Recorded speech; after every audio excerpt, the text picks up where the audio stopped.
At this time, I'll call our Nash County Board of Commissioners meeting for September 18th, 2023 to order. It is customary for our board to begin each one of our meetings with the Pledge of Allegiance to the flag, as well as a prayer by our city commissioner. And during the time of the prayer, you're welcome to stand and join us in that prayer.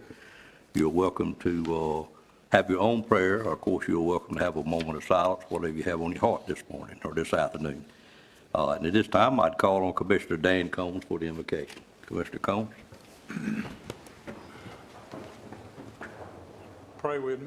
Heavenly Father, we thank you for this beautiful day. Lord, we just thank you for all the blessings of life that you give to us each and every day, Lord, and forgive us when we take it so much for granted what you do for us. Lord, we just pray as we go into this meeting today, Lord, that everything we do and say is for the betterment of the citizens of Nash County and in the will you'd have us to go. In your name we pray. Amen. Amen. Sir. Would you join us in the pledge? I pledge allegiance to the flag of the United States of America and to the republic for which it stands, one nation, under God, indivisible, with liberty and justice for all.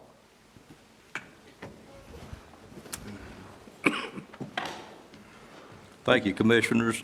This is our second meeting for the month, and generally during our second meeting, we will have our committee reports that the various commissioners serve on, as well as we would have an outside presenter and an inside presenter from some of the people outside that we participate with, for whatever way that may be, as well as an inside, which may well be a department head.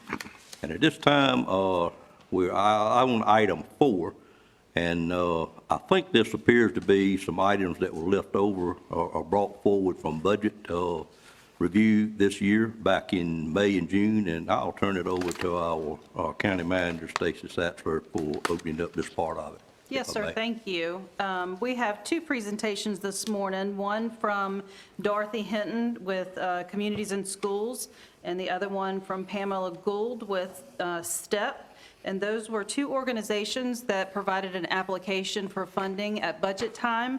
And we didn't fund them at budget time, but wanted to bring them before the board so that the board would have a better understanding of the work that's provided by these two agencies. And we will begin by asking Ms. Dorothy Hinton to come to the podium. Thank you.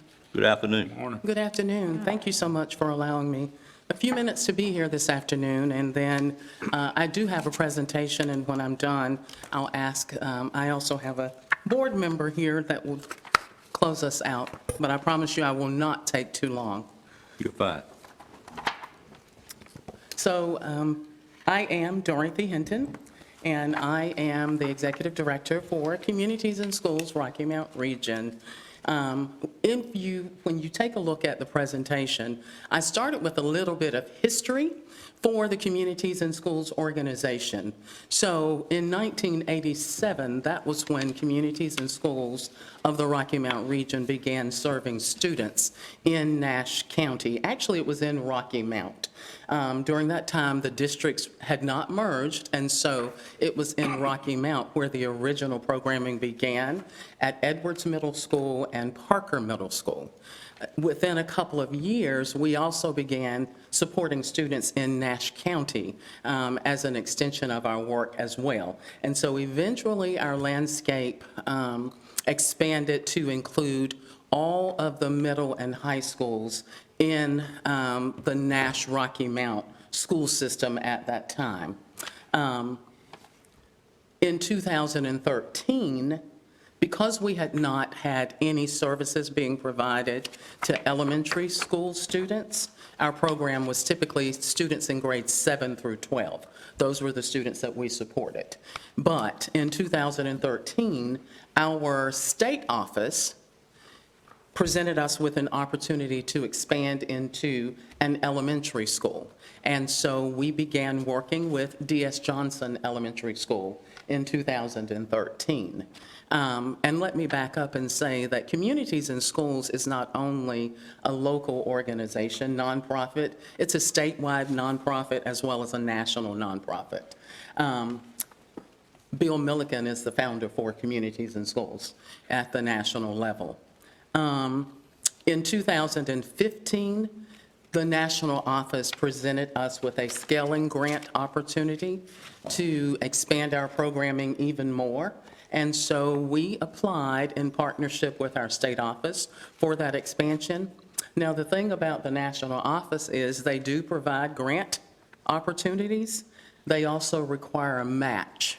And so it was a 3 to 4 year period that funding was. The idea was to grow into our elementary sites.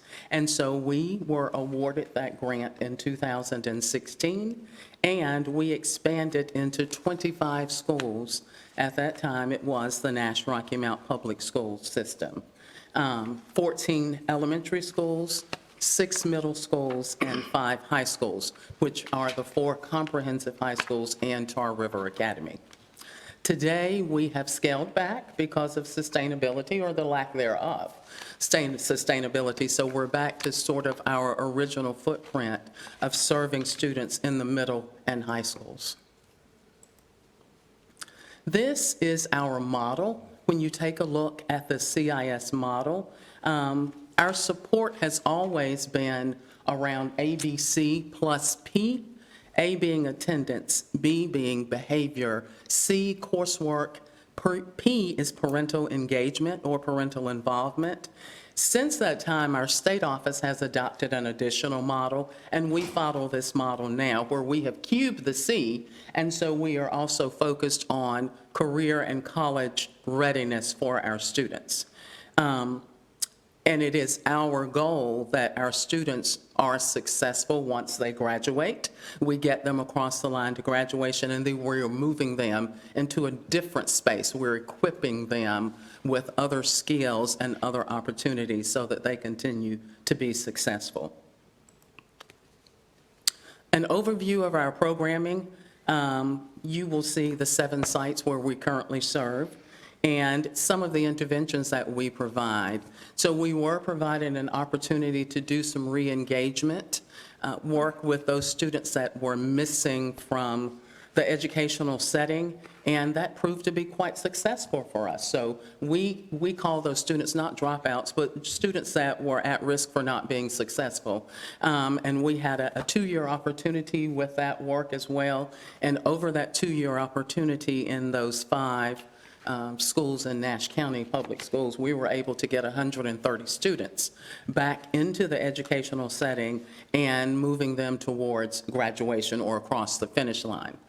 Other opportunities that we provide for our case-managed students, as well as our whole school supports, include tutoring. Project Connect and Zones of Regulation are evidence-based programs that CIS uses to support the students that we serve.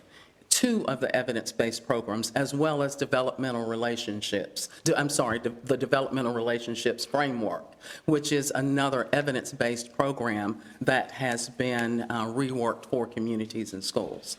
Opportunities that we provide, as I mentioned, are career and college exploration, financial literacy. We do have a partner in that space, and for years we have been providing financial literacy support to our middle school students. A couple of years ago, we pulled in our high school students to also receive that additional support as they are moving towards graduation.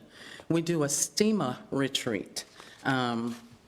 It started as STEM, we added A for the arts, and we've added A on the end for agriculture. And so we have a good partnership with Ripe for Revival in bringing that agricultural piece exploration to the students that we serve also, giving them, trying to open their minds up to other opportunities that might be available for them.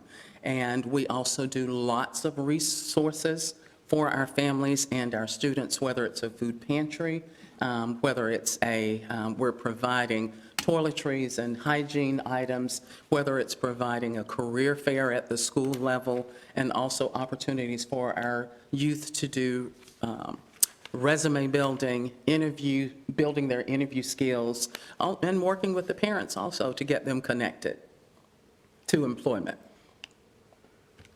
This is our impact from our 21-22 school year, and our data is vetted through RTI International. So our national office is on a October 1 to September 30 year, and while we move on in July to another school year or another year, our national office does not, and so our data lags. We do not have the official results from the 23 school year. However, what you will see is we did serve 408 students. We case managed them in 21-22. Out of that 408, 93% of those students were promoted. 80% of those students met their attendance goal. 75% met their behavior goal. 86% met the academic goal, and 99% of those students graduated.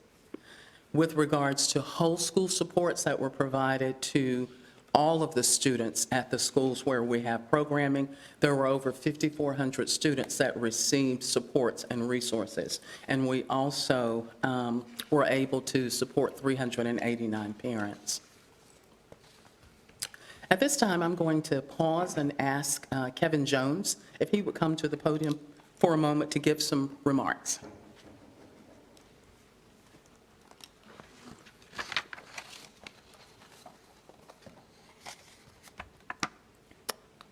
Thank you, Dorothy, and good afternoon, Mr. Chairman and board members. Thank you for your service and your hard work for all that you do for the great county of Nash. Just wanted to give my input as a board member, which I feel is important. Just to be frank, Ms. Hinton, she is a very capable and very able paid employee of communities and schools, but to have somebody to give of their time, I think it's important to know why people like me give their time for such causes. And this cause, everything that Ms. Hinton said, I've seen, and historically, the Nash County Board of Commissioners has supported communities and schools. I'll go so far as to say that communities and schools in Rocky Mount wouldn't be if it weren't for the Nash County Board of Commissioners, dating back to how involved the collective board was dating back to the 80s. I talked to more seasoned teachers, some of whom are retired, and they talk about how much it meant to them to have such high-level leadership at the Board of Commissioner level involved with the growing and the sustaining of this organization. And the results, I think, are a direct result of you all's input over the past 2 decades. Of course, there's been a little bit of a gap, but it's really appreciated. It's really appreciated. And, this program, it affects children in all of your districts. It affects throughout the county of Nash, whether it's Birchwood to Bailey, Richardson Court to Ravenwood Drive, Little Raleigh to Little Eastonburg. It really is a comprehensive impact that these children who come through this program exist. And the children that you all, through as the board, collectively helped a generation or two ago, many of those children have grown into adults with families of their own, and some of those challenges persist. And I would just speak on behalf of the board and saying we appreciate all consideration in the future when it comes to getting back to the table and being back in the fold with communities and schools. Thank you. Thank you, sir.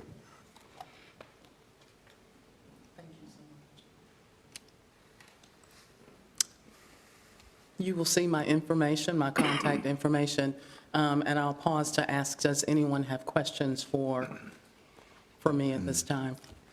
Yep. Board members, Mr. Belfield? I was a volunteer for over 20 years. In fact, when it started, junior high. And then you expanded later on to the elementary grades.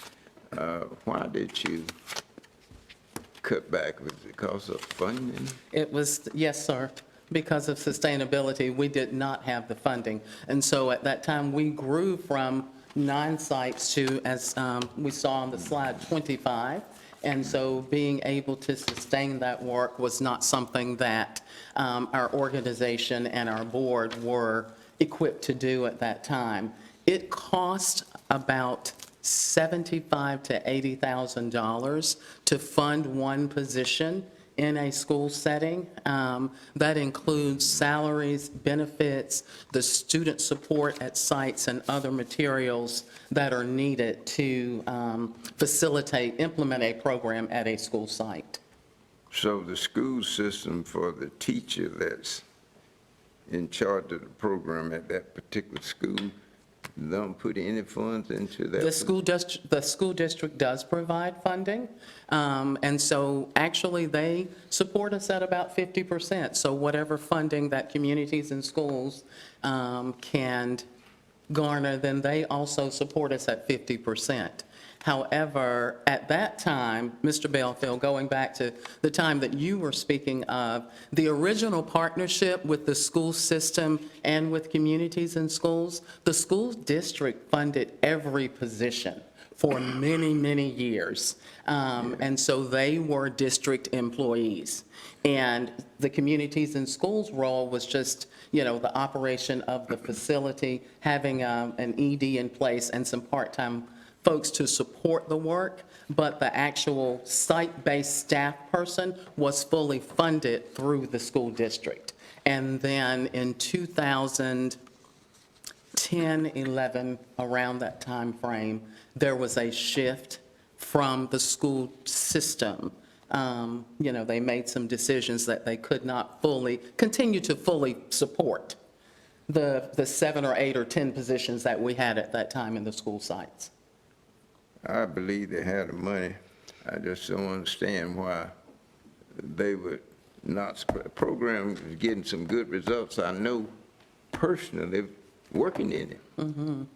Because I know a kid that I worked with who had the potential of being an A/B student, dropped his grades back to C's because that's where his friends were. And he said to me, Mr. Belfield, I need friends, and they tease me about what you trying to prove making A's and B's. And I had to work on him. I said, you need to bring them up with you. Work with them, bring you up with you. Rather than you falling back with them, I said, because you're going to miss a great thing in life. And he finally started doing that. And with him and myself, we made great progress. And I just don't understand the school system. Reason I had to drop out, because the superintendent changed the hours, and I could not be there until 7 o'clock in the morning. Right. to work with, so I had to drop out. Right. But we certainly appreciate all of they your need to support you. And I'm in favor of the county board here supporting it also, because I know what that program can do. Yes. Thank you so And much. what it has done. Other Yes. Thank questions? you. We appreciate you and all of your support and your service. Other questions from commissioners? Mr. Chairman, I just have a comment. I was able to attend, I believe it was in 2021, a student appreciation, I believe it was at Nash Community College.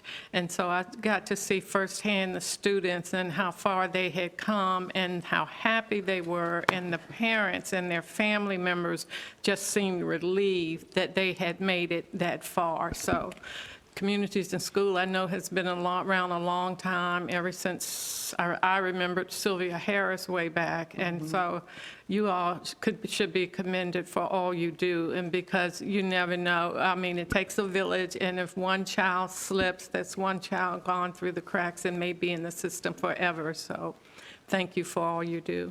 Yes, ma'am. Thank you. Others with comments, questions? Mr. Aaron? So at each school, do you presently have a representative? Tell me how you said it.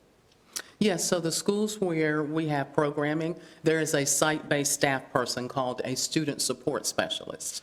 That student support specialist is responsible for implementing our model service work. So our ABC cubed plus P, that's the basis by which the program is founded. And so from there, they develop goals, both at the school level, based upon the school improvement plan. We want to complement and support that school improvement plan. And so school-level goals are set, as well as with each of the students that are case managed. Those individual students also have goals that are set. So if it's in the area of behavior, for instance, a child received lots of referrals from the previous school year, and they have been consented to be a part of the Communities in Schools program, our site-based staff will work with that individual to improve those numbers of referrals. Therefore, keeping the student in school, they're not suspended. They can't learn when they're not in the building. So working to keep them in the school and work on whatever those challenges are or could have been that they had for, getting the referrals and or the suspensions. So most of your students are referral at-risk students? A lot of our students are. They absolutely do not have to be. Okay. But a lot of our students are. Some students, students self-refer themselves to our program. Parents refer because they have that history. They may have had older children who were a part of the program as well, and they want to continue having their younger students supported as well when they get to that point. And friends can refer. There is a school support team at each of the sites that also works to identify students who may need the CIS support. Okay. Yeah, so you answered a number of my questions here. So individual students or parents can volunteer themselves Yes, into the program. yes. And their awareness of the program that exists at the school is through PTA meetings or? Absolutely. Our site-based staff are truly integrated into the culture of the school setting, and so our staff work 11 months, so August 1st through June 30. And during that time, they are there and available for parents and for other staff members. They are doing presentations as well as being a part of open house. They are based out of the site, so they have a space at each of the schools. And so they are fully integrated into that school culture. Okay, all right. Others? Commissioner Outlaw? Ms. Hinton, I appreciate the presentation that you made, and just a couple of questions. I think you said that 50% of your funding was currently through the school system? So yes, they match us at 50%. So whatever support CIS can garner through grants or state or federal dollars, other opportunities, individual giving, because we do have fundraising. We do fundraising. That's a piece of the work that Communities in Schools does as well. We do a Dine Out event. We do a Have a Heart campaign where we are soliciting funding from businesses and from individuals. But yes, to answer your question. Basically 50%. And you said you had a representative at each school? Each of the high schools, we do, and we are at Edwards Middle School and Parker Middle School. Each year, we sit down with the district to determine, how we're going to move forward for the upcoming school year. So you have 7 site-based representatives? Yes. What's your total staffing? So currently, we have a staff of 9. In our office, I'm in the office as the ED, and I have a program director who has the responsibility for the direct supervision of the site-based staff. So we have a staff of 9. Okay, and at the high schools, the representative there, who does that person work directly with? Both, they have 2 supervisors. They work directly with the principal. The principal can designate someone else. Sometimes it's the assistant principal, and they also work with the program director. So CIS has the responsibility for ensuring the fidelity of the program, So right, that it's implemented with the fidelity. principal and somebody at each high school they're working with. Right, and our program director. So we have a program director. But you have one program director. One program director, Would yes. that be you, Ms.? It's me currently because Okay. my program director is out on maternity leave. Okay. So I'm serving as executive director and the program director. So, but yes, Michelle Seabreeze is my program director. Well, I appreciate what you do. I was in the program back when Ms. Harris, I think, was mentioned by Commissioner Wilkins, was in that program. So I thank you for what you do. Yes, absolutely. Thank you for allowing us some time today. Mr. Chairman, I just had one more, may I? All right. Thank you. At one time, social services had a social worker working with the students at the school. Do they still go over there now? No, And can you so that. explain what they did or do? So in addition, and then this is going to go back to, piggyback on the follow-up to Mr. Belfield's comments and question, there were repositioned staff from the Department of Social Services as well that served to support students in the CIS program. That support ended 2 years ago, I believe, could be 3. But yes, that was we understood, we had that relationship with Nash County Department of Social Services at that time. And that was a long-standing relationship as well. Initially, the individual was the social worker reassigned to work specifically with CIS students, and then we elevated the role somewhat so that that individual could support. And the position was at Nash Central High School. So, but the person was still being funded by the Department of Social Services. But you have no one now from No. DSS? Okay, thank you. Just a couple of things, Ms. Hinton, if I could. You either been there a long time or you did some studying on history before coming today, I don't know which, but you mentioned Nash County having participated. Was that direct funding in the past? And Yes, how sir. long ago was that, do you know? It was direct funding, and that, and again, this is back to Sylvia Harris. So just briefly, I worked under Sylvia Harris for a couple of years, and then I left and I came back. And so I do have a little bit of understanding of the history. I definitely did my research as well, though. But that was some direct support that was received, and I want to say, I can go back and dig into that a little bit more, but it was probably up through 2010, 12, Okay. maybe. That's good enough. You don't need to Yes. spend your time doing that.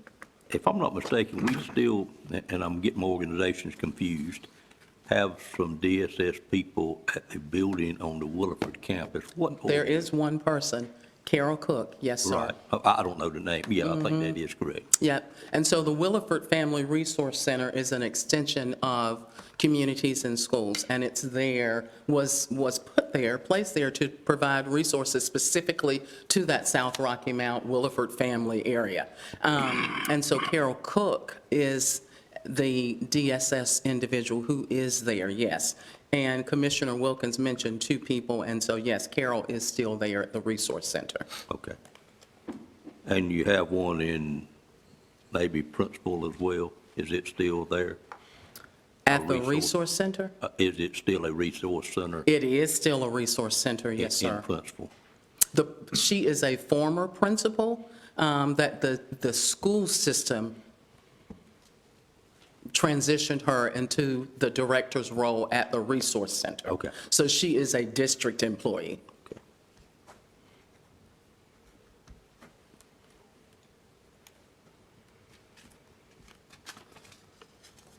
I think that's all that I didn't quite understand. Thank you, ma'am. Okay, absolutely.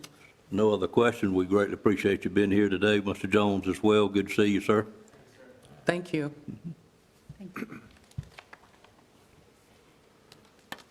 Ms. Sassler? Yes, next we'll call on Pamela Gould,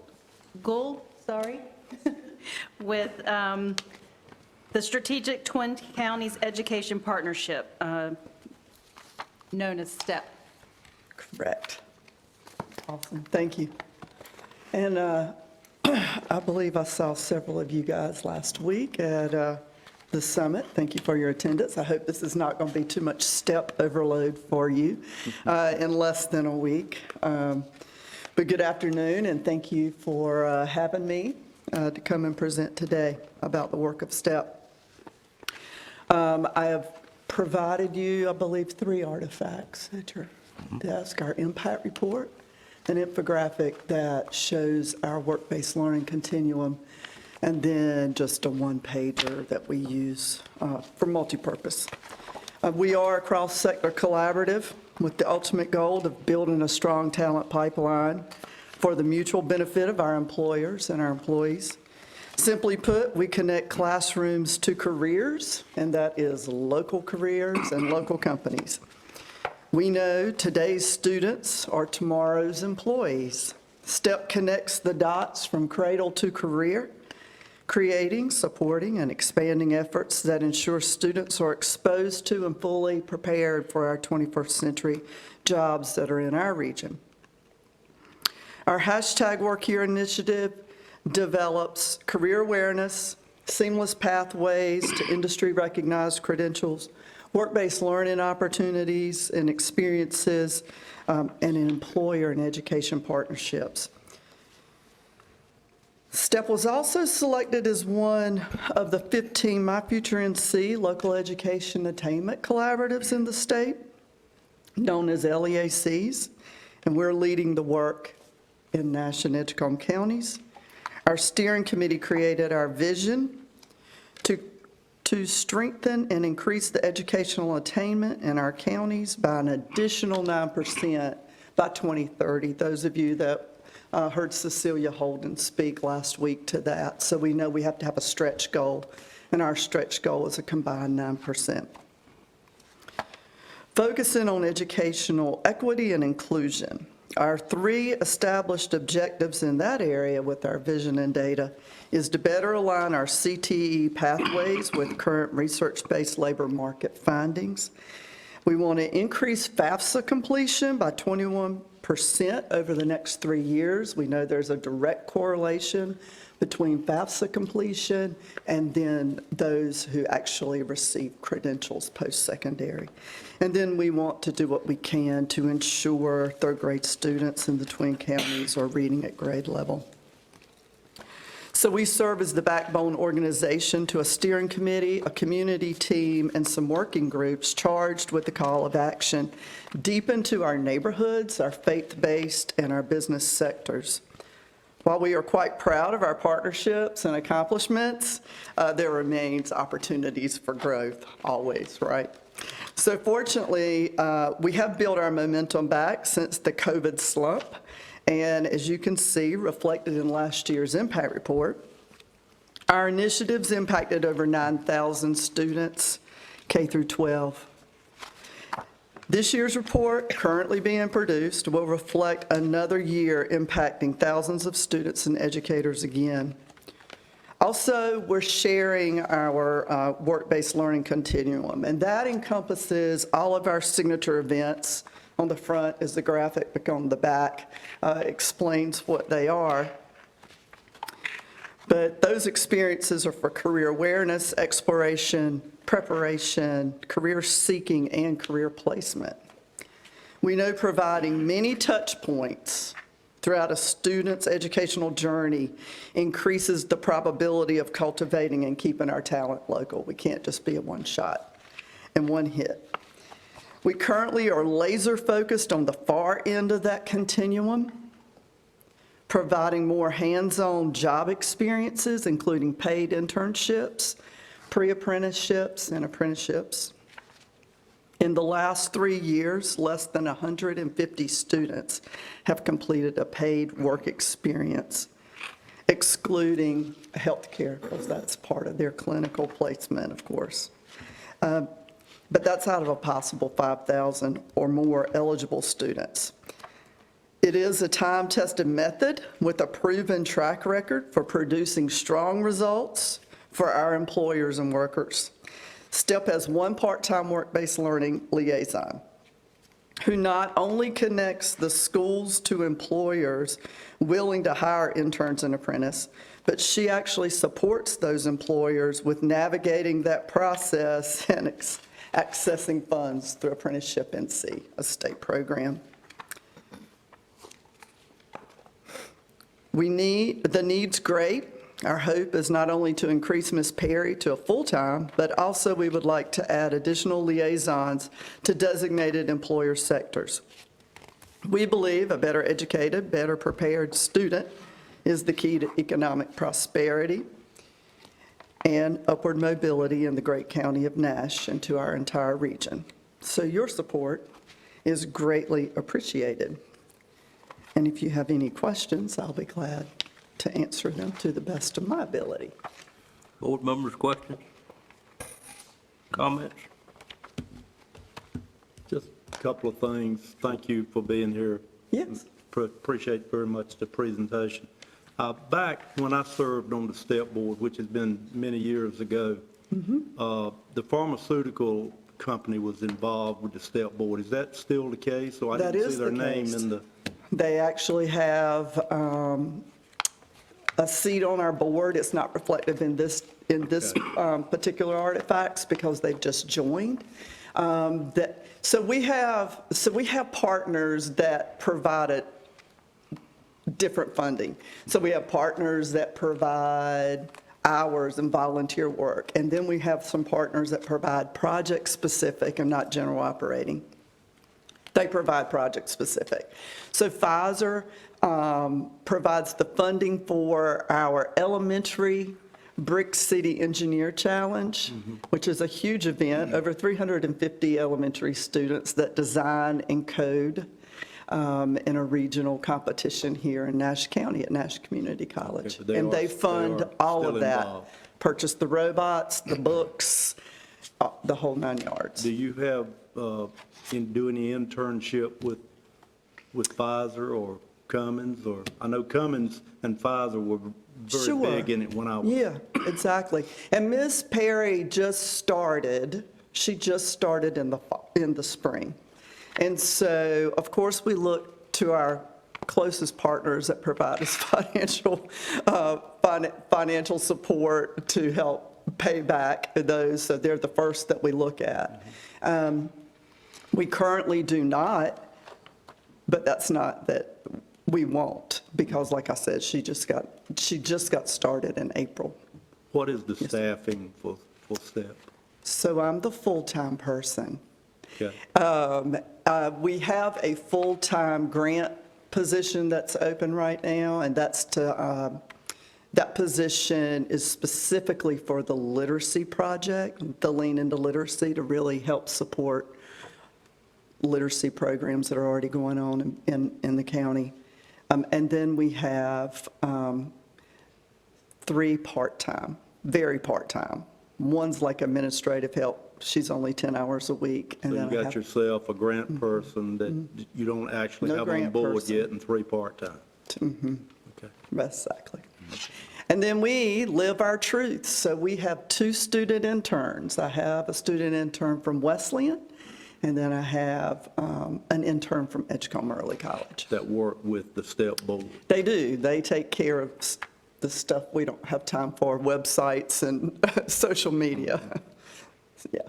Thank you. Mr. Belfield?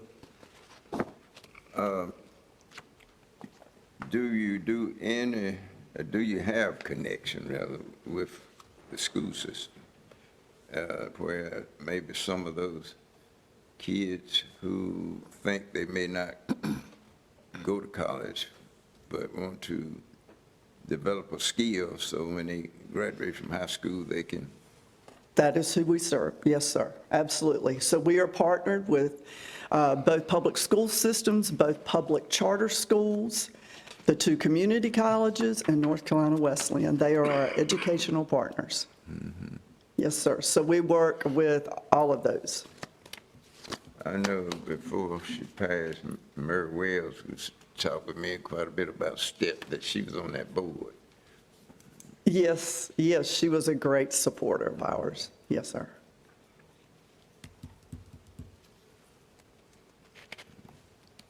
Other comments, questions? I was going to say, I've sat on the step board myself briefly before the legislature passed down the statute. Yes, ma'am. And I was very impressed. The employer in the foyer. Yep.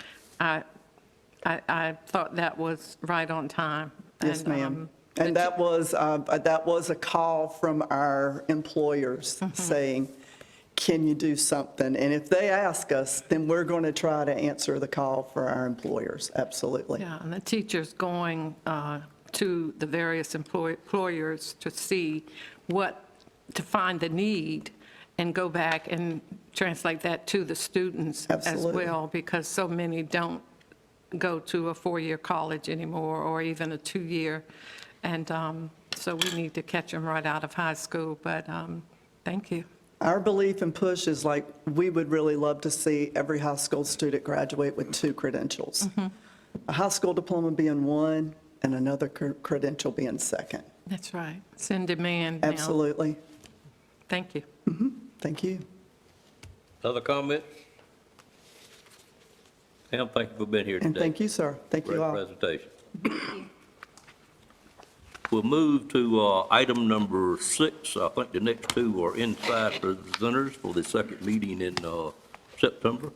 So I'll call on Josh Sumner, our tax assessor, to come forward and enlighten us some with help.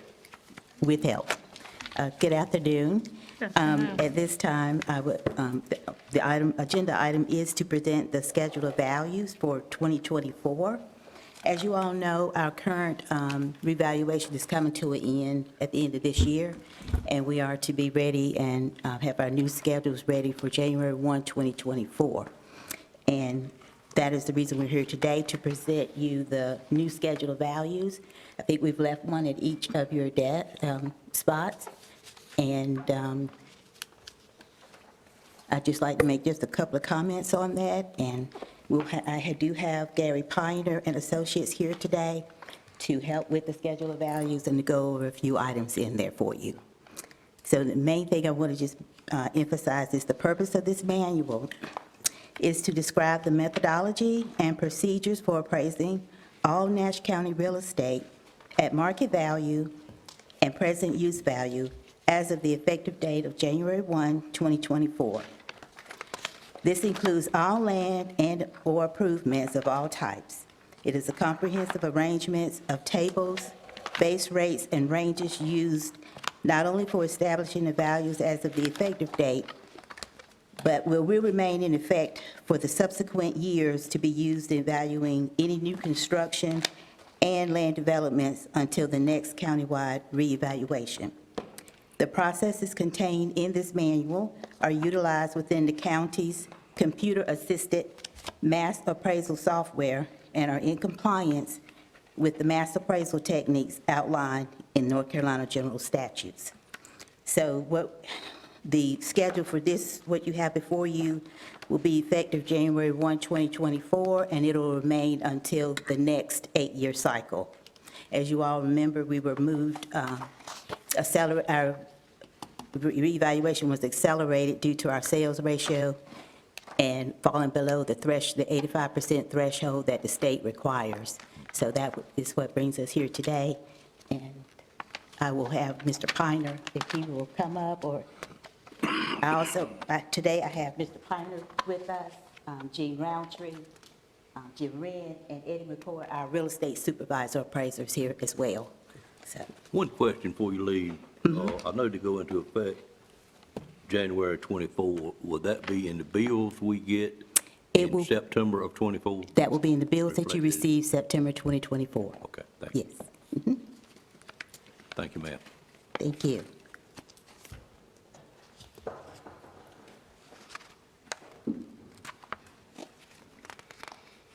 Good evening, sir.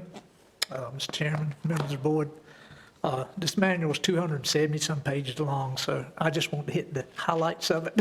And it's here for you to examine. You have any questions about it, you can contact Doris or any of us, Jim and I in the office, after anytime, so we can answer those questions. But this is really a cost manual is what it is. And the cost basis is one of the three forms of valuing property at market value. So we use a sales ratio to back up the cost schedule. And I just wanted to, it's got a table of contents at the front, but the first part of this about the appraisal process, there's a lot of methodology about appraisal and market value. So if you could, I was going to skip all the way to the back where the land use value manual is. It's on page 99. And this is the manual, this is the whole entire manual that comes once a year from the state. And this involves use value. And I think most of you know what the use value schedules are. That's the agricultural values when a farmer applies for the program for woodland, clearland, horticulture, that they use these schedules for the tax value. We are in two major land resource areas in Nash County, the Upper Coastal Plains and Piedmont regions. And they divide these at, the state has like 6 different regions, the mountains and all that. But anyway, if you would turn to, I'm gonna have to get out my glasses on this, read some of these numbers. But anyway, if you turn to page 111 in the book, and if you go down to agricultural schedule at the bottom, you see 133A, that's the Upper Coastal Plains, and 136 is the Piedmont. And these are the schedules of values that we have to use, and they are set in our schedule of values for use value farmland, for agricultural. And if you turn over to the next page, there's horticultural schedules down at the very bottom, 133A and 136.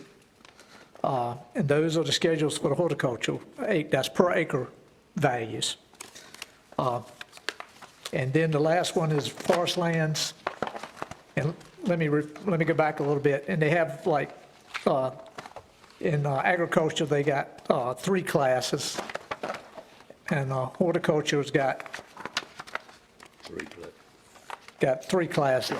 And these are based on soil types. And all these are in the back of this manual that tells you what soil types go with what class. Forest land's got 5 classes. And you read at the bottom that after you get out of these classes, the lower classes is maybe like $40 an acre. But it's all on 133A and 136. So that's something that when the notices go out on agricultural land, this is the schedule that Nash County has, and predominantly all counties use this schedule. They don't veer from that too much. So the next section I want you to go to is back to 178, and that's this is what we consider the actual schedule values, the rates we use. And we do lots by acres, by front foot, and square foot. And there's a lot of factors that go into the land things. We have land models, size adjustments, a lot of different things that go in. We price, sometimes in subdivisions, we do it by lot price, sometimes we do it by front foot, sometimes we do it by square footage, is usually mostly used on commercial properties. We've got land models, and we've got about 70 some of those that are in the back, and they take a front foot price, the acreage price, and a square foot price, and there's different ranges. It's just a range that we can use. We don't really tie it down to any certain thing, and we have neighborhood factors that we also use on the land factors. And this, we've got 813 neighborhoods that are already designated. Neighborhood factors refer to the land models, and that's how we price the land.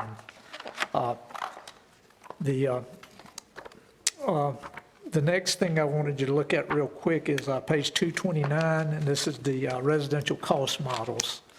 And there's a lot of moving parts in pricing a house, a residential house, or a commercial property. And these are different factors that go into it. And we try to come up with, at the end of the thing, we're looking for equity and uniformity among properties, and we try to target the market value of the property.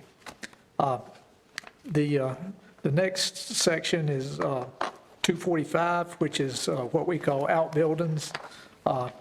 And these are like your outdoor, besides doing a lot in a house, in your other structures, like your garages and barns, and these are the price range, the square foot price that's on those. Next, we're going to go to the 252, which is the depreciation schedules.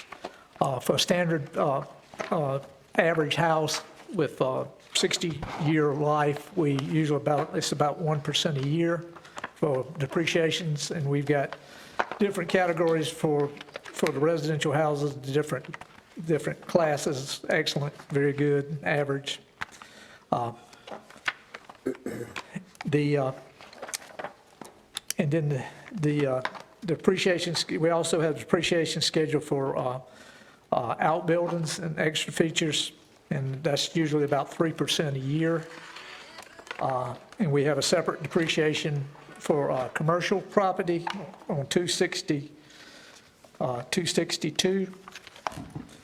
And we have also commercial pricing guides in here also in the back of this. The last thing that we've got in here is a little bit different on 269, 270 is solar farms and cell tower sites. We charge a certain amount for the solar farms and a certain amount, and this tells you how we come up with that value for those two items. Pretty much, that's small microscopic version of the schedule values. You've got a sheet in here on the very corner there, and it kind of tells you the schedule timeline, proposed timeline. We're presenting the schedule values today, the public hearing October 2nd, and the proposed adoption of the schedule November 6th. A little bit about the revaluation update of what we're doing. We are working on all the field work. The pictures have all been taken.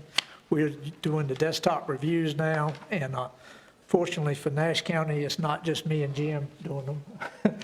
Gary has a staff in Moorhead that's also looking at them remotely at this thing. So we hope to continue through December, reviewing those things, entering any data. We also checking sales as all the way through the end of December to see how the market's going. And hopefully sometime, we'll say February or March, notices may be mailed. And at that time, the informal appeal start, and we have usually 30 days for the informal appeals, and then the Board of Equalization review.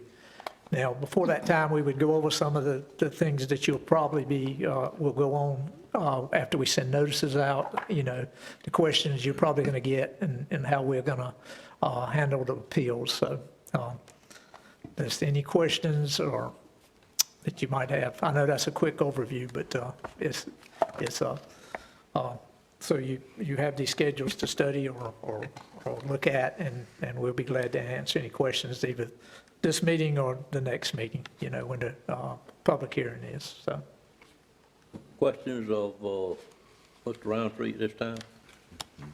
So you're saying that the bill will be mailed out in March?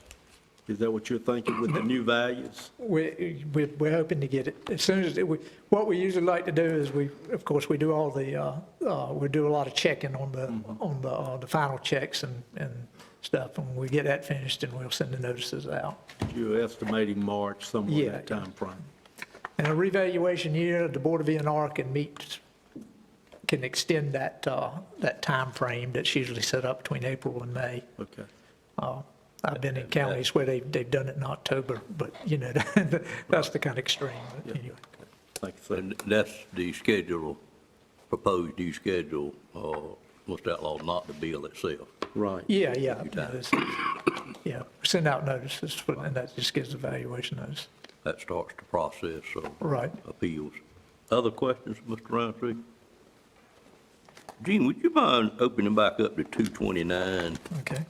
And I think that's what we, commissioners, will be most familiar with as far as understanding. Of course, Ms. Leggett would understand the ag values better than most of us would, I'm sure. But on the residential, could you just walk down that chart a little bit and tell us how it works? Some of these are factors, and some of them are money factors for valuation. The base cost rate, That's what I'm interested in. 85,000, but we used that to start off on like a C-grade house, probably 3 bedrooms, 2 baths. And then we add on, like brick veneer is more. There are additional cost factors that are all added for heating and air and different things. And then we use grades. We use grades A through E, A being the highest, the C being the average, and they have factors on it also. There's a lot of different other factors that goes into this schedule, the way the software works. And if you see some of these other schedules, the add-ons, there's different figures, there's different factors all involved in that. And there's some examples in the first part about but they're the basic thing, examples that are in the first part of the manual. It just uses a real simple version of how the thing's done. Well, like on your base value, you mentioned 85,000. Yep. If I go down and I've got brick at 1.5, what does 1.5 mean? It's multiplying that one of those factors, 1.5, and it may be the base rate times, there's a cost factor in there for brick addition, and it's probably multiplying it times 1.5. Does that make sense? Not yet, but I probably need to study it some rather than get into it too far. I know you wouldn't multiply the 85 times No, 1.5 that wouldn't be just because right, it has yeah. brick, but I can, Yeah, it's additional for brick as a certain amount. It's probably a dollar amount, and that's multiplying it times 1.5. when I see one-car garage, for instance, 2,600, is that dollars? That is a yeah, that's a $2,600, yes, sir. Right, okay. But Look. there's a lot of factors that go into this process of coming up with the market value. We took that figure, the base rate, and we also, when we first started, we took brand-new houses, and we tried to use a C-grade house because that's what it's based on, to come up with those values. And then we've looked at A-grade houses, B-grade houses, and, you know, even now we're doing the desktop reviews, we're looking at, you know, all different types, different neighborhoods, so. And you said it has some examples up front of how you went through that Right, yes, sir, methodology to get to Yeah. where you got. yeah. Okay. There's some basic examples. Are we ready to give a guesstimate of what our total assessed value increase will be? Not yet. You said that 6 months ago. What you been doing? I don't know, Doris, probably at the end of December, we may have a better estimate of it, but we still got, I think we've done about 9 out of 16 townships, so we're working on doing the desktop reviews. So we're going by and looking at every one of those houses with the picture and making some kind of judgment on it as far as valuation. And y'all realize this board's spending money every month that we don't know whether we got coming or not, right? Not your problem, I got it. Yeah. Okay. Any other questions? Mr. Belfield? Here on page 229, I assume that's housing. Yes, sir, Right. Residential. The crawl space, what are you referring, is that under the building? I'm looking here, I'm seeing crawl The space. schedule, I believe, ADJ. yeah, the schedule, it's no increase, I think, for just crawl space, but if you got basement or basement's usually additional values that go into it in that standard base rate. So that's referring to the basement. The crawl space is just crawl under the house and the dirt's under there, you know, it's part of the standard house bill. It has a small increase versus a slab on grade, I guess. Yeah. That's what it looks like. Oh, well, there's what's, okay. Yeah, I know a lot of times Eddie May can verify that on the basements and the crawl space, when we put that category crawl space on there. It's usually no value increases. No, it's pretty standard for this area. I don't know, excuse me. In the last reevaluation, I think we're actually a few of them ago, the company that we had the software with, standard was a basement, and we don't have that many basements in this area. So standard is a crawl space. The changes come in when you add square footage for basement, either unfinished or finished, or sometimes you have recreation, or a lot of times, a lot of the older houses had basements where they had their heating unit, gas unit.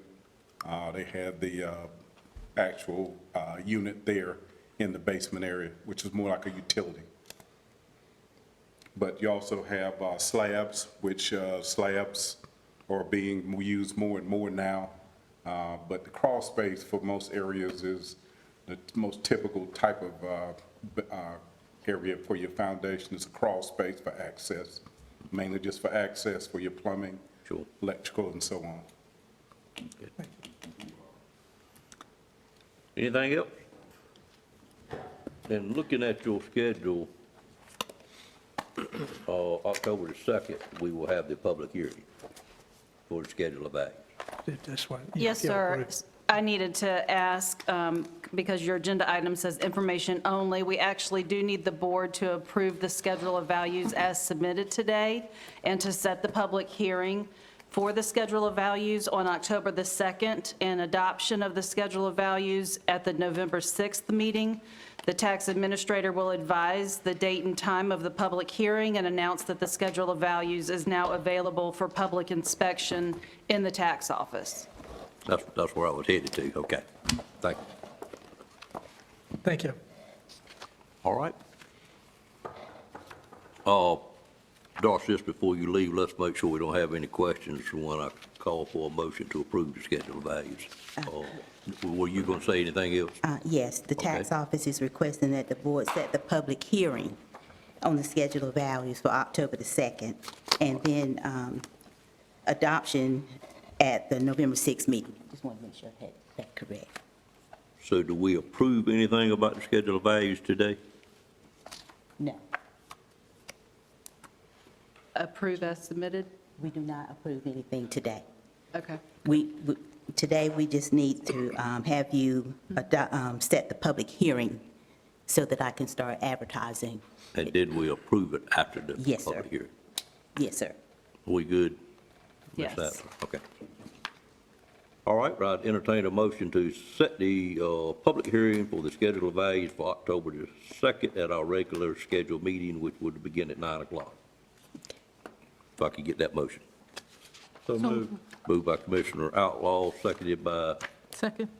Commissioner Wilkins. Questions on that motion? We all good, know what we're doing now? Okay. All in favor, let it be known by saying aye.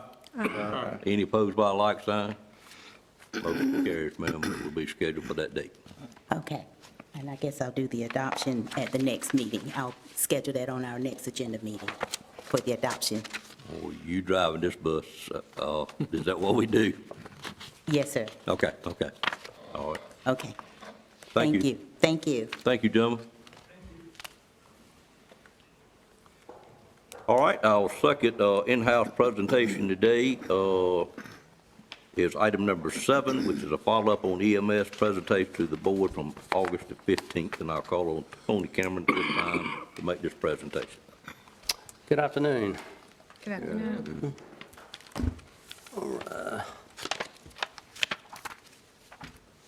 Okay. Do we have anything up here, or are we looking at your slides?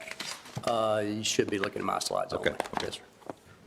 The reason I'm here before you today is to clarify some information that was delivered in the last meeting that was not correct, and to give the board a better understanding exactly where EMS is with a true reflection of the status.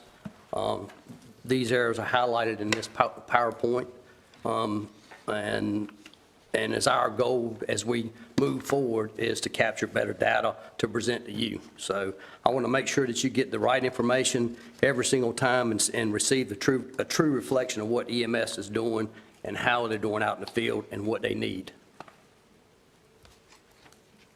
So as we all know, EMS has 110 positions, and the biggest thing that EMS is fighting today is staffing. Staffing specifically with experienced personnel. And what I mean by that is experienced EMTs, experienced paramedics, and that's our shortfall right now. We are receiving applications daily for EMTs, but these EMTs are what we call green, with no experience, and it's taken a lot of effort on our FTO staff and our personnel to train these people. Here is a breakdown of our current staff.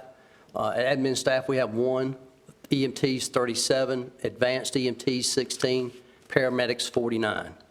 Of course, as we move further, we don't want to overpopulate our staff with EMTs because then we're filling up our medic spots, and we need to have a healthy balance for our patient care. And at the end of the day, is what we're looking for is to provide excellent professional patient care when we're dispatched. So it's critical that we maintain and we hire credentialed folks with experience.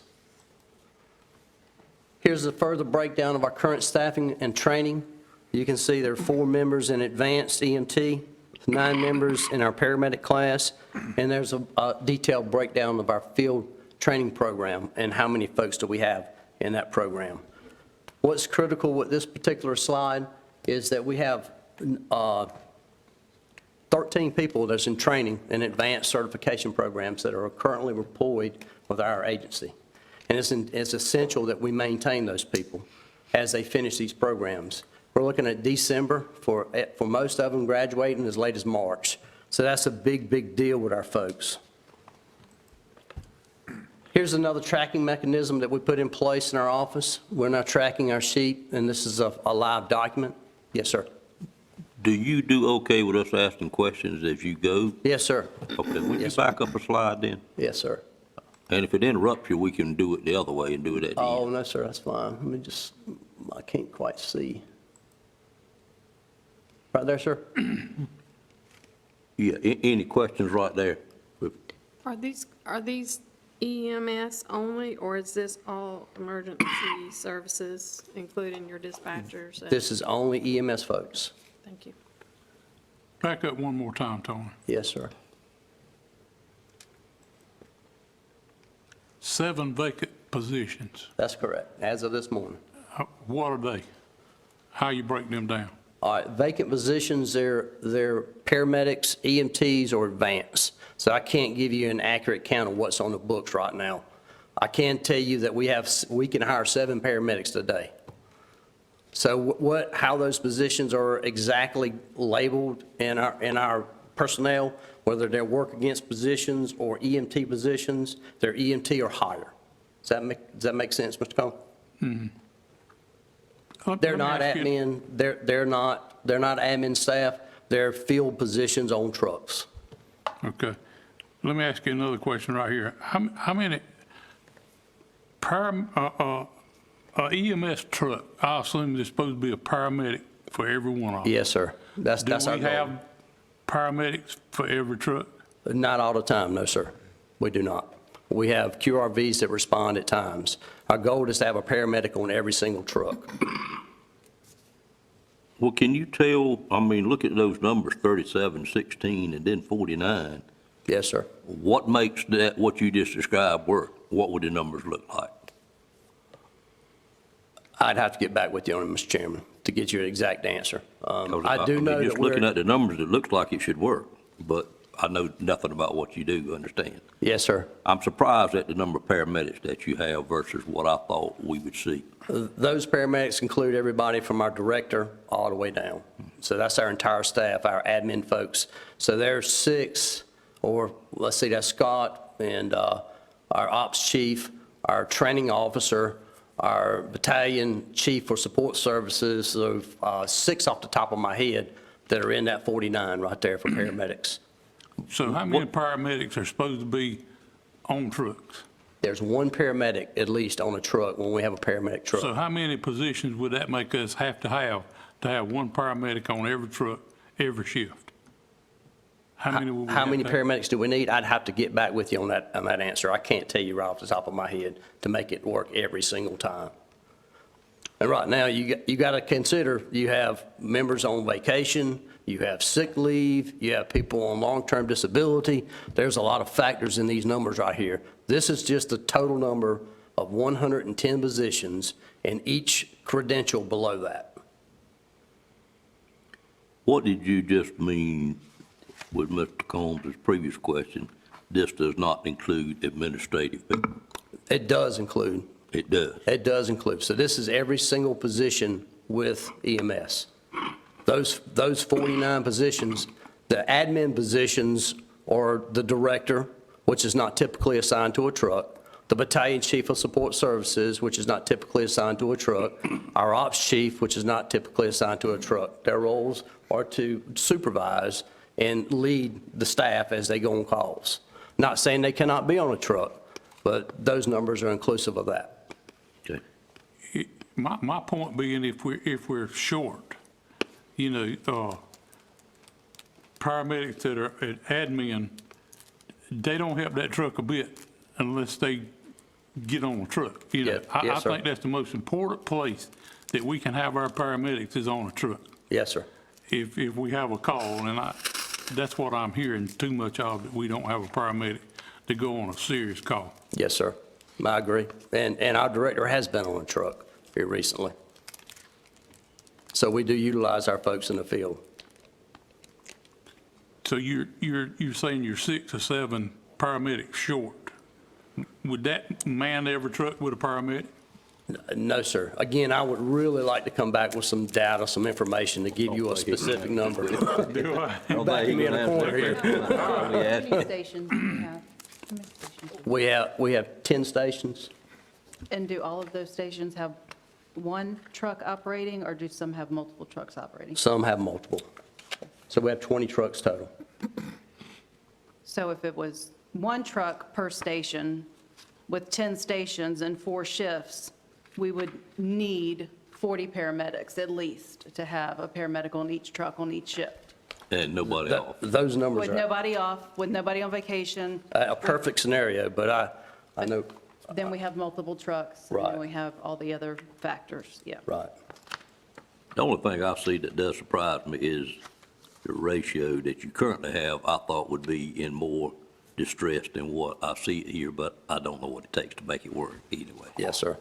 It'd be ideal for everybody to be a paramedic. That'd be the ideal situation. That would be ideal. Right. Gotcha. Mr. Chairman, Yes. the 7 vacant positions, how long have they been open?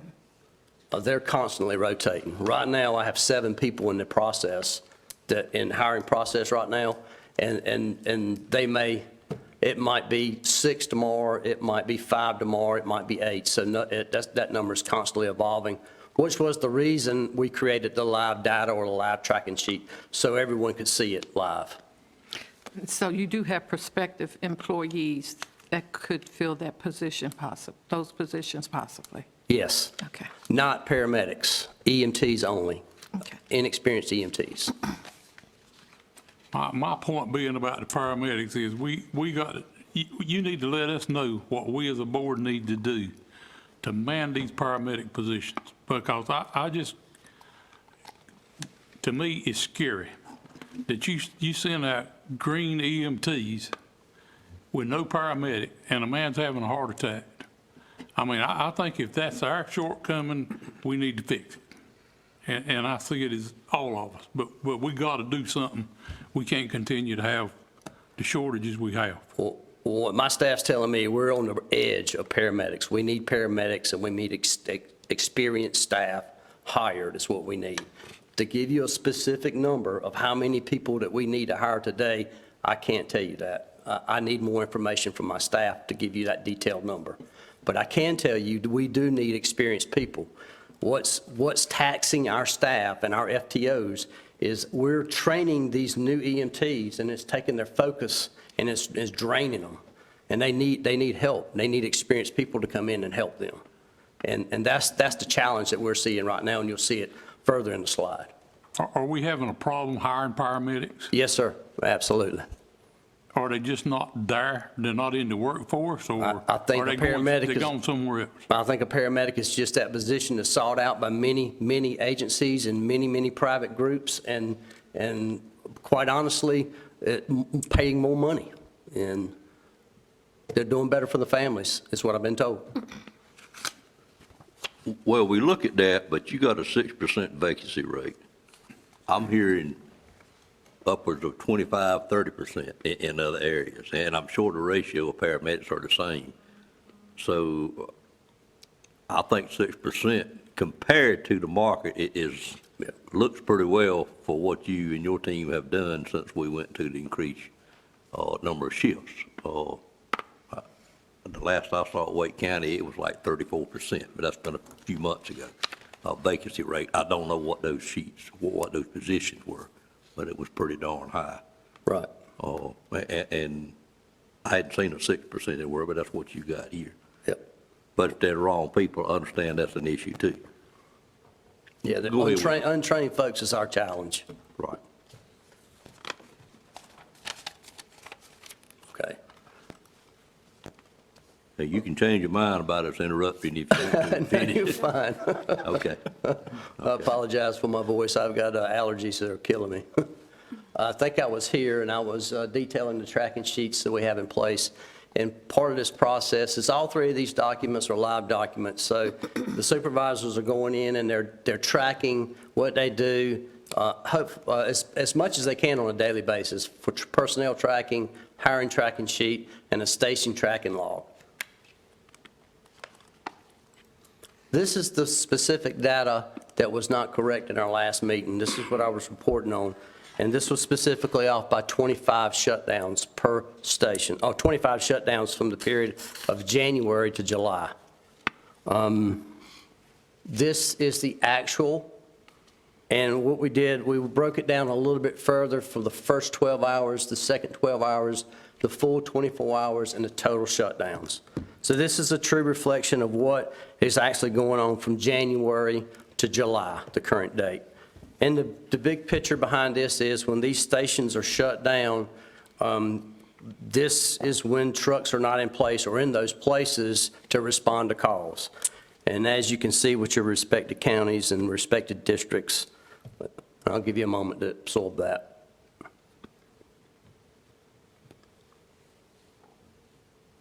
Any questions?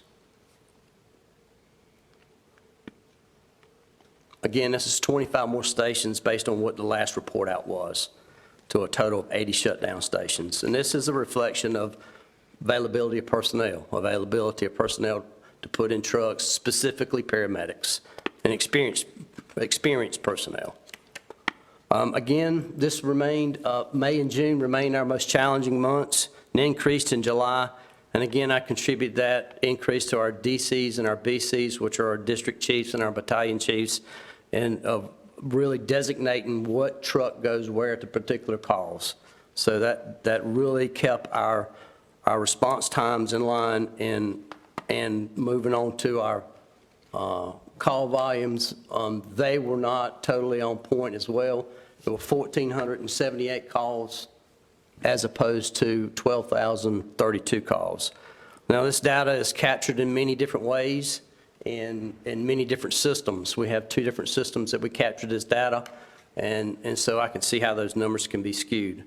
But the best we can report at this time is our average response time is still 9:06. That was accurate, and our total call volume was at 13,510 calls from January 1st to July 27th.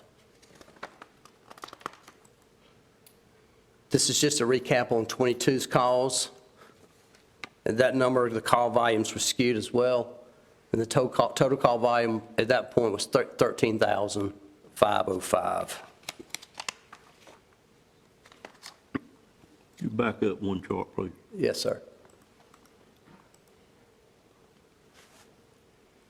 Almost identical. Yes, sir. 5 calls different. Okay, thank you. The one thing I want to point out in the 22 data versus the 23 data, at that point, we were also running convalescent calls, so that's going to skew that data too. So that kind of gives you a measure where we're at today compared to where we were last year. So it should be an uptick this year. Again, here's your response times for the areas, and I just did the comparison. They remain the same, and in red, you'll see where the differences where the longer response times were. And again, I'd just like to remind you that these calls, they reflect the stations. They don't necessarily reflect, well, the trucks actually in different places at times get called. So you might have a 400 truck going to a call in Rocky Mount. So this information would be skewed somewhat, but all in all, this data was accurate as reported in the last meeting.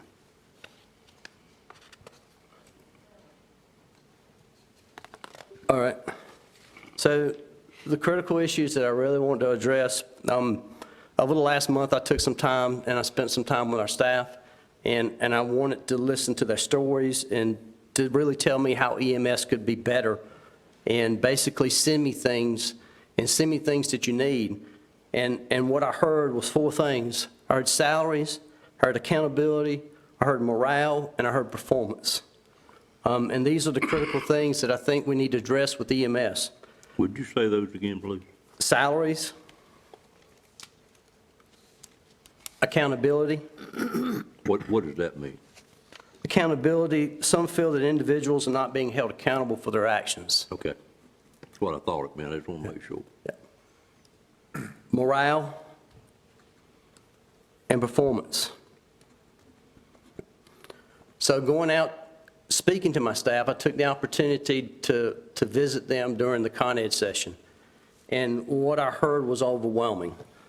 They pretty much told me that the salaries were not equitable to what they were used to getting. They told me that they felt like the change from the fluctuating pay cycle to the 40-hour work week doesn't equate to what they are usually getting in their pay. So if you look at the fluctuating work week and you look at the 40-hour work week, they're computed differently. Their base salaries are the same, but when their net draw or net pay when they come home is not the same.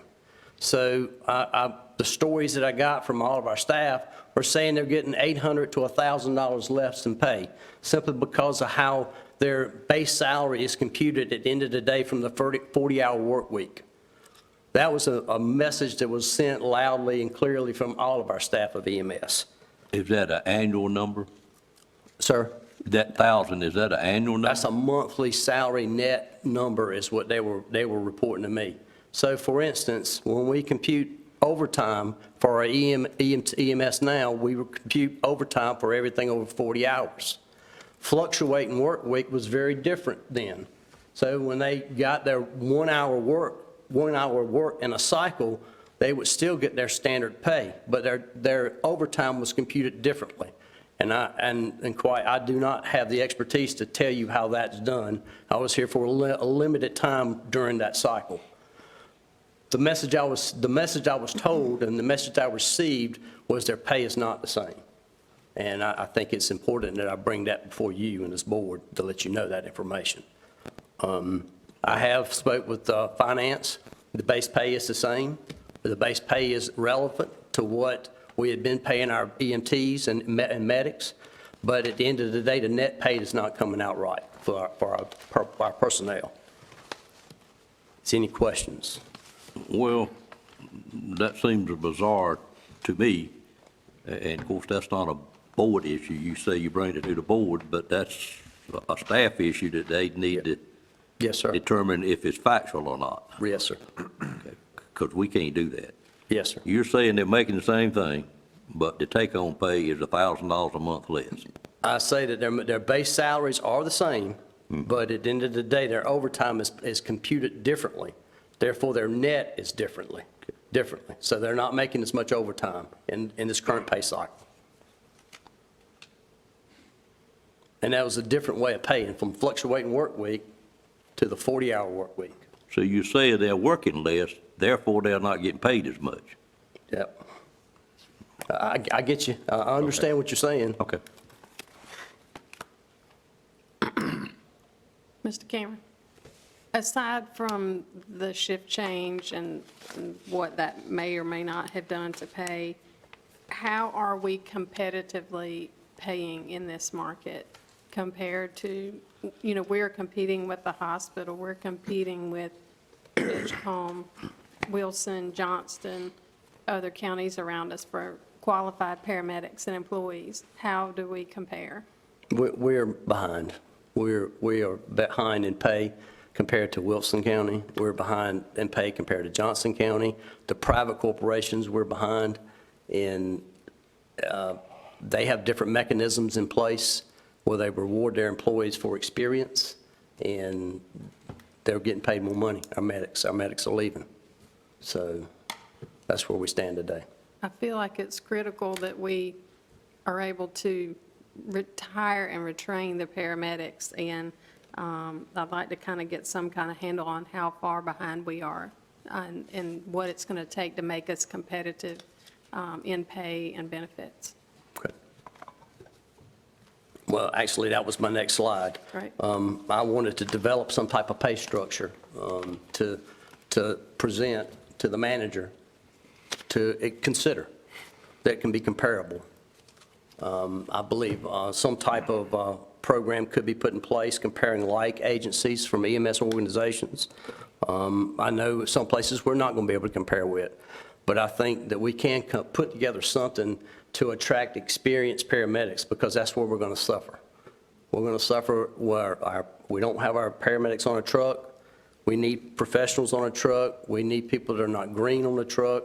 And right now, we have a rotating training program that's we're training our people, and they're leaving and going somewhere else. And we need to find a way to retain our people. And I think there are ways to do it. And I really would like the opportunity to present something with a competitive pay schedule. Well, you know what's frustrating to me, only one board member, is we do our annual budget, we work all this out, and then we get 4 months into the budget, and we got everybody coming to us wanting more, but we've adopted our budget, we've spent our revenue for that year, so it just makes it difficult. We got to do this at budget season. I get it. I get it. But go ahead with your presentation. All right. So addressing our morale issues, I think it's important that we address directly with our staff their troubles and engage more often with their needs. So that means our supervisors need to get out, and we need to talk to our people and find and learn our people, what their needs are. Continue to develop our staff. We have 13 staff members that are in training right now.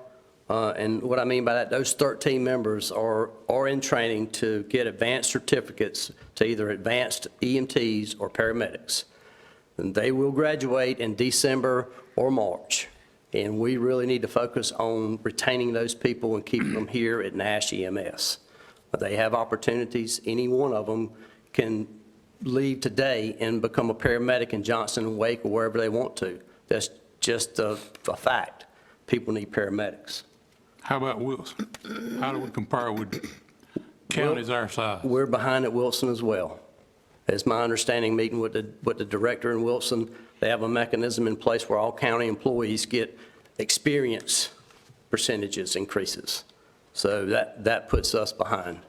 Are these 13 currently employed by us? Or Yes, yes, sir. what are they employed as? They're EMTs? Are they working the shift? Yes, sir. Okay, so they're working, they're just in school. Yes, sir. They're in school, and we're supporting them in school. I got you. With either advanced or medic class. I got you. So it's 13 people we're looking at right now. When you say they're in school to be an EMT, what are they if they're not an EMT? They're all EMTs, but they're in school to advance their certifications up to advanced levels. Okay. Advanced EMTs or medics.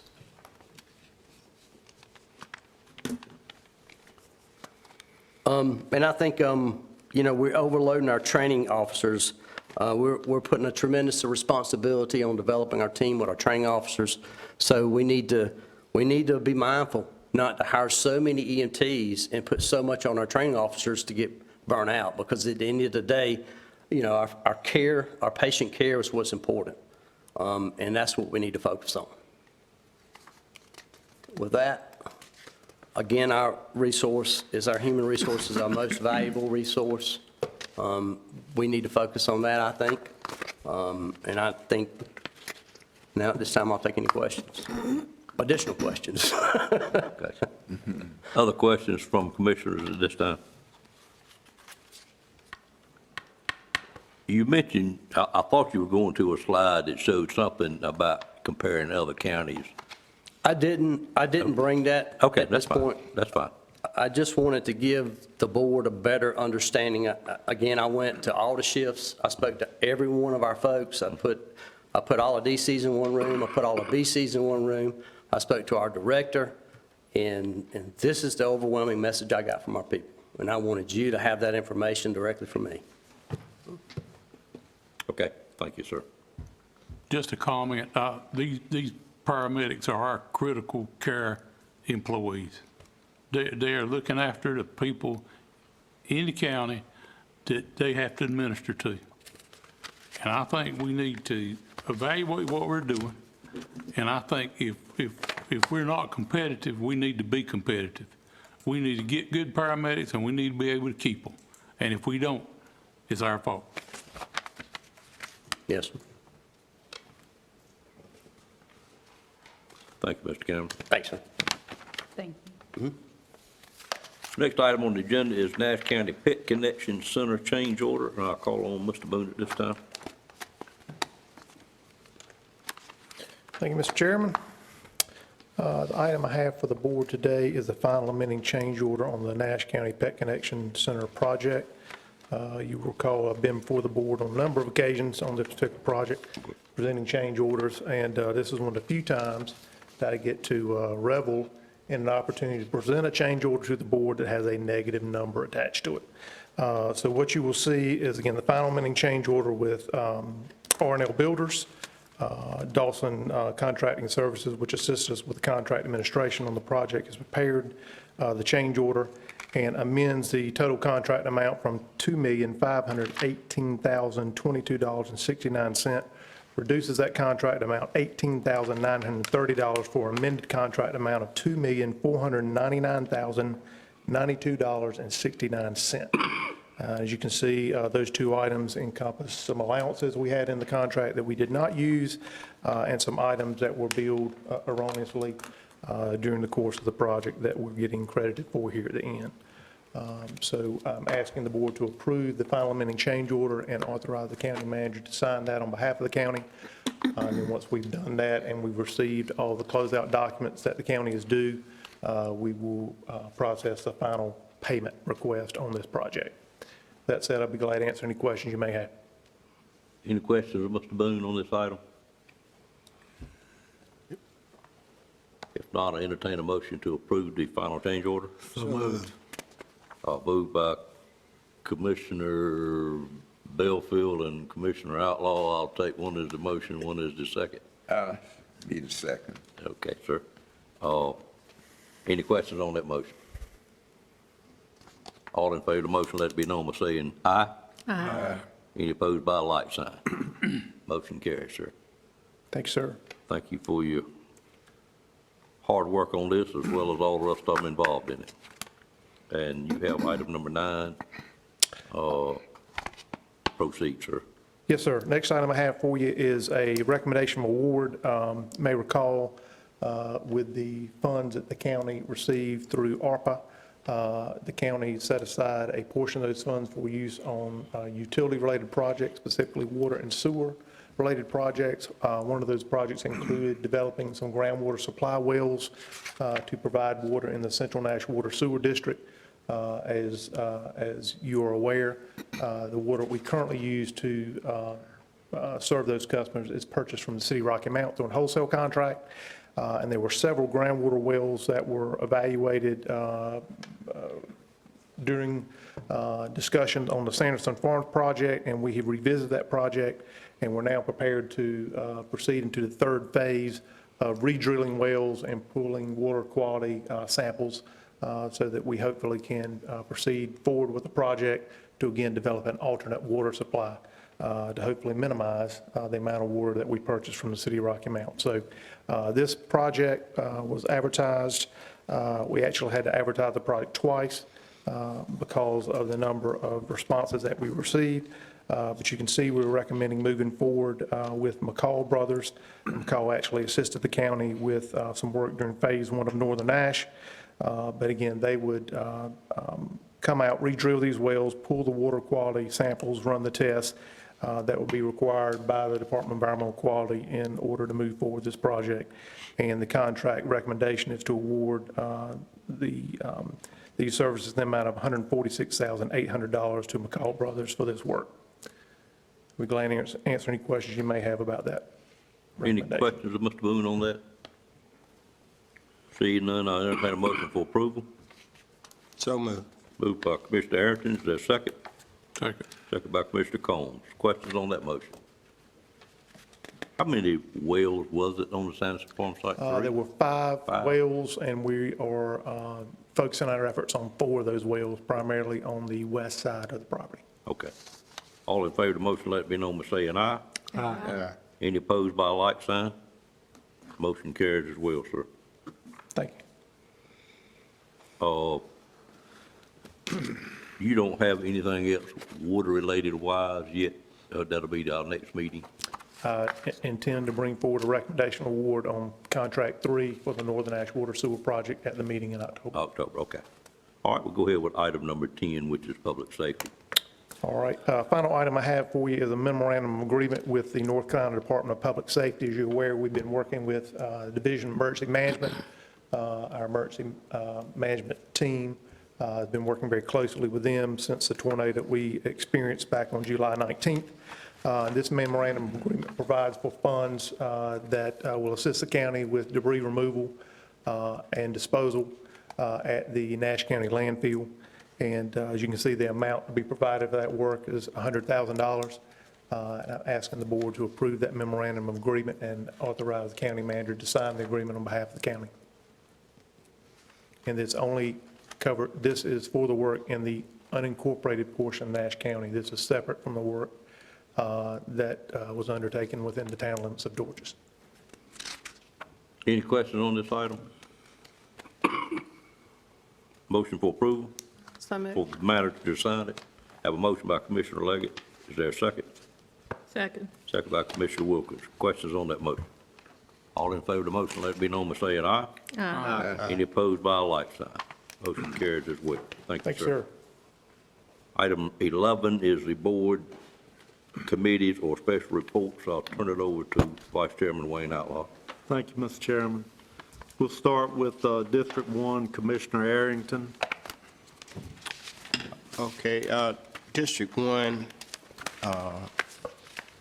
that Community Caregivers Advisory Board, Stacy, you could take, I told you in the past, you could take me off that committee, off of that advisory board.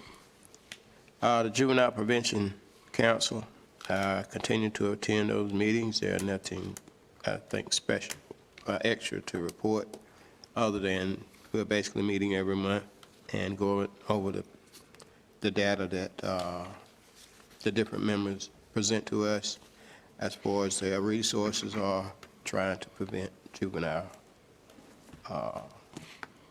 activity. Any questions for Commissioner Arrington? Hearing none. District 2, Commissioner Belfield. One question, Mr. Outlaw, if I could, Mr. Harrington. Hold on, Mr. Belfield. Excuse me, Mr. Belfield. You said you were taking off and I said that community caregivers caregiver advisory board, you're no longer on. No, I never really have, I talked with the director Okay. and just, well, they basically, they do visitation and stuff during the day Right. and, Just not working for you. no, that, Okay. But you're also off on the Spalding Resource Center board as well. I'm not on that. Right. Okay. Well, I think we got a new sheet that I'm looking at. You see that? Yeah. Yes, I apologize. With our new software that we build the agenda in, somehow there's a sheet that automatically populates, and I did not realize that, and it's gotten out of date. And so we are working to get that out of the system so that we don't continue to have that issue. I thought mine updated to get this, but I see it does not. I'll go back to this. I'm sorry. I didn't need to bring that up. Forgot to mention there should be an Okay. updated copy. I'm with you now. Anything else for Commissioner Arrington? Okay, hearing none. Commissioner Belfield, District 2. On farmer's market, the last meeting that was scheduled was canceled, so I don't have any report on that. Upper Coastal Plain Council Government last meeting was canceled because of the bad weather. And the Juvenile Crime Prevention, I did not attend that meeting. Tar River Transit, we met back in June and approved the fiscal year budget. And they also, the staff presented us with the Rocky Mount Micro Transit Feasibility Study. What they're doing there is trying to expand the transportation where citizens, senior citizens, need to go to the doctor. They don't have to get on a schedule in order to get a ride to the doctor, that they can just call and they pick them up and take them on to the doctor if they have to go. And Tar River Transit has applied for a grant to go along with the feasibility study that they have done that suggests that they should attempt to do that, expand where in the past, people had to go to the doctor, even in Rocky Mount and out here in the rural area. You had to get on the schedule of Tar River Transit because they were picking up not just one person, picking up several people at different locations. And they want to expand where they can just, citizens can call and get a ride to the doctor. What I learned on And that. other places that they need to go. And what were you about to say? What I've learned about that through the MPO is it would be another fleet of vehicles if we're successful. Yeah. Just smaller vans, and it would be Smaller, similar to right. what Wilson. With the equipment where handicapped. That's right, yeah. Wilson has got the grant ahead of us and have already put that into place, and it certainly would be a lot of help to some of our citizens to be able to do that. Yeah, I guess the board will get an update on that when we meet again. I think we meet in December. Correct, yes. I don't know, but I do know that's underway. Yeah, that's my report. Okay. Any questions for Commissioner Belfield? Hearing none. District 3, Commissioner Cone. Yes, sir. Health and Human Services Board did meet last month. I have nothing to report. Everything we heard was the same stuff we're hearing, mostly about DSS. So I really don't have nothing else to say about that except what the public's already heard. Trillium The Agriculture Advisory Board has not met since we last reported. Trillium, you know, we've been hearing about the tailored plan that's coming in. It's supposed to start, it's been delayed 3 or 4 times. It's supposed to start October the 1st. But North Carolina Department of Health and Human Services has moved that date from sometime between January and June 2024. Trillium pretty, but they're waiting for state DSS to roll it out. So they're just sitting here waiting. They do have their stuff ready, so that's what I have to report from them.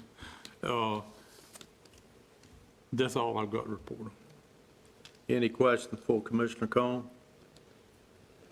Hearing none, District 4, Commissioner Leggett.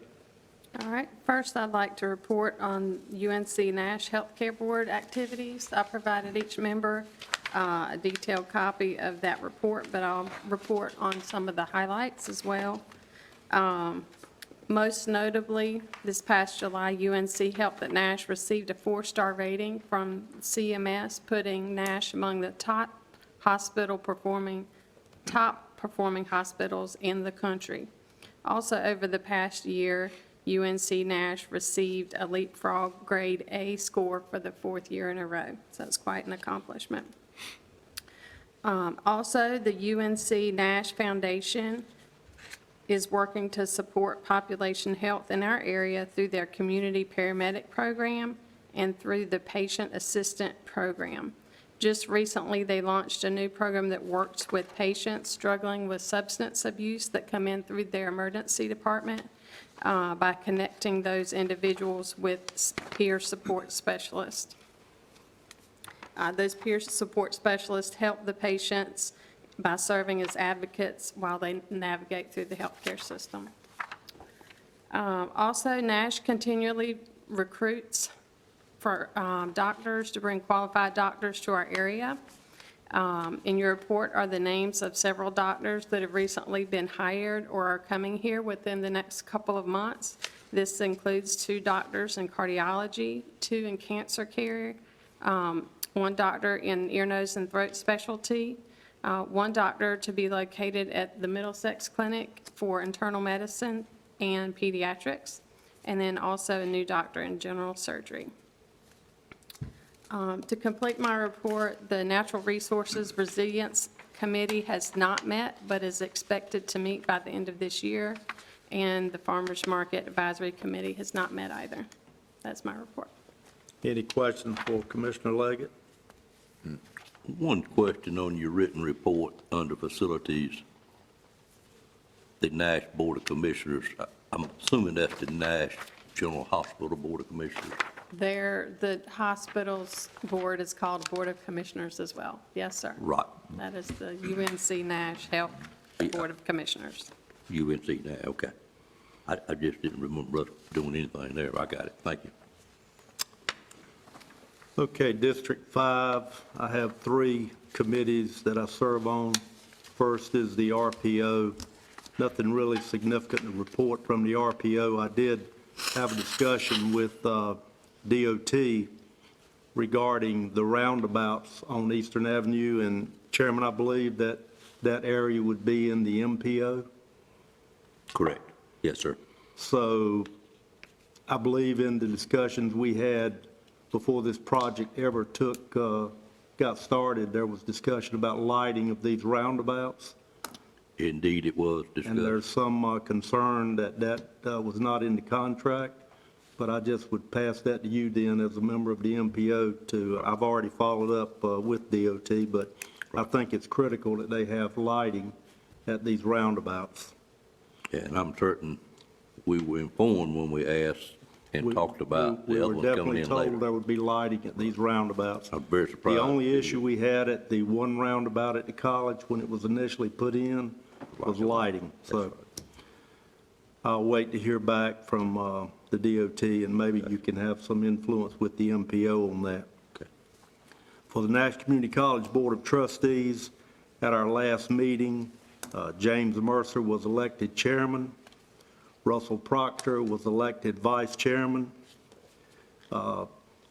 Judge Quentin Sumner was present to install the incoming Trustees, Angela Gaillard, who was appointed by Governor Cooper, Bill Marshman, who was reappointed by the Nash County Public Schools, Sam Dickens, who was reappointed by this board, 2 projects in process at the college, driver training facility and pad. That bid opening is October the 10th. Nash Community College then has 60 days to complete the necessary paperwork required through the Office of State Construction. Once work starts, total construction time is 6 months, estimate 6 months. So it should be completed by no later than the summer of 2024, and that will not only handle driver training for the pad, but there'll be BLET training and fire training and other training taking place on that property. Construction of the Vet Tech addition is progressing on schedule. It's approximately 60% complete. The projected completion date for occupancy is first quarter 2024, hopefully January. And if anybody needs that information, just let me know, and I can send it to you via email for that, those 2 projects. Nash County Broadband Committee, Ms. McGee, and I missed the last meeting because of a conflict, but Ms. McGee will continue to provide updates to the board after each meeting, and once you reference that information, if you have any questions, then reach out to any member of the committee or the manager or Ms. McGee. Any questions? Hearing none, District 6, Commissioner Wilkins. The GTC board met in July. At that time, the ECU, North Carolina State Collaborative, there were 44 students that attended vet camp, 25 students attended math camp, and 42 students attended the STEM camp. 22 students attended the finance camp, which is the financial literacy program. And at North Carolina Wesleyan, fall enrollment was up 24% for graduates and 29% for freshmen. And they are now offering 4 master's programs with the addition of a Master of Public Health. And the Dunn Center will host a Bob Ross art exhibit November 2nd through January the 4th. And ECU Project Kitty Hawk is building an online tech program. And that is it for the Gateway Technology and the Economic Development Alliance. As you know, I believe I mentioned it in August that the new chair is Robert Covington, and that we haven't met since July either, and they're asking that all stakeholders find people to be from the private sector or leading employer in our county with a variety of employees for job duties to identify stakeholders. And that is about all I have. Any questions for Commissioner Wilkins? Hearing none, I will turn it back to the chairman for his report and then continuation of the agenda. All right, first item is the Tourism Development Authority. We have not had another meeting. Our next meeting will be January the 9th. I went over the last time we had the budget that was approved. The Rocky Mount MPO has not met since the last time either. Our next meeting is November the 20th. And my other one is, of course, share with 2 other commissioners, and Ms. Wilkins reported on that. I will say our next meeting appears to be on the 27th of September. That's what we got. So we will be meeting then. All right, that concludes item number 11. Oh, I had a question. Yes, sir. I'm sorry. On the tourism board? Yes, sir. Well, Elizabeth City had their Down East Classic. Correct. We had heard that the tourism board decided to defund them. Tourism Board did not defund it. I don't know where that came from. Tourism Board voted to change the funding. They asked for $60,000. Tourism Board voted to supply $30,000. Okay, so you reduced it. They have never got $60,000. In years past, There are some times when they've got anywhere between 20 and 40. And the board looks at it based on the prior year's room nights booking and makes a decision on that, but it was funded at $30,000. And I believe the year before, it might have been $40,000. I'm not certain of that, Mr. Arrington, but it has variated between 20 and 40. Never been to 60, but this time, based on the report that was given on room nights, it was funded at $30,000. Okay, all right. Defunding has never been considered. I don't know where that would have come from. Okay, so, Okay. reduced it. Sure, it was reduced. I'm not sure it was reduced from the year before, but there are some years where it's gotten $40,000. In years past, they have had it as many as 3 different nights they were in town, and they have refined that to, basically, they were been in town the last few years, only one night, which is Friday night. And so that greatly affects the room nights, and of course, all the decisions made on the Travel and Tourism Board is based on room nights for an event of that nature. And they keep track of that very well. All right, thank you. Okay? Yes, sir. Next item on the agenda is a closed session, and it will be for attorney-client privilege as well as some personnel matters. Did you have anything else in open session, No, sir. manager? And then after the closed session, we will come back out here to recess, and we'll be recessing until the 26th of September at 6 p.m. in this room, and that will be for the purpose of our beginning working on our opioid funding model that Nash County will be moving forward with the funds that we'll receive from the opioid settlement. And it will be a public, I don't know what's called a public hearing or a public information session that night. More like a, It's information, the public can speak. sure, okay. But as I've said before, we are working to hire an assistant county manager and opioid settlement manager. And as soon as we get that person in place, then that's when we're really going to have them interact with the public and our providers to find out what the needs and wants are. Okay. All right, I'd entertain a motion to go into closed session at this time for So the move. stated purpose. Motion by Mr. Bellfield, is there a second to the motion? Second. Second by Commissioner Leggett. Questions on the motion? All in favor of the motion, let it be known by saying aye. Aye. Any opposed by a like sign? We'll take about a 10-minute recess and convene in the Commissioner Committee room. Thank you. Call us back to order in regular session for September the 18th Board of Commissioners meeting.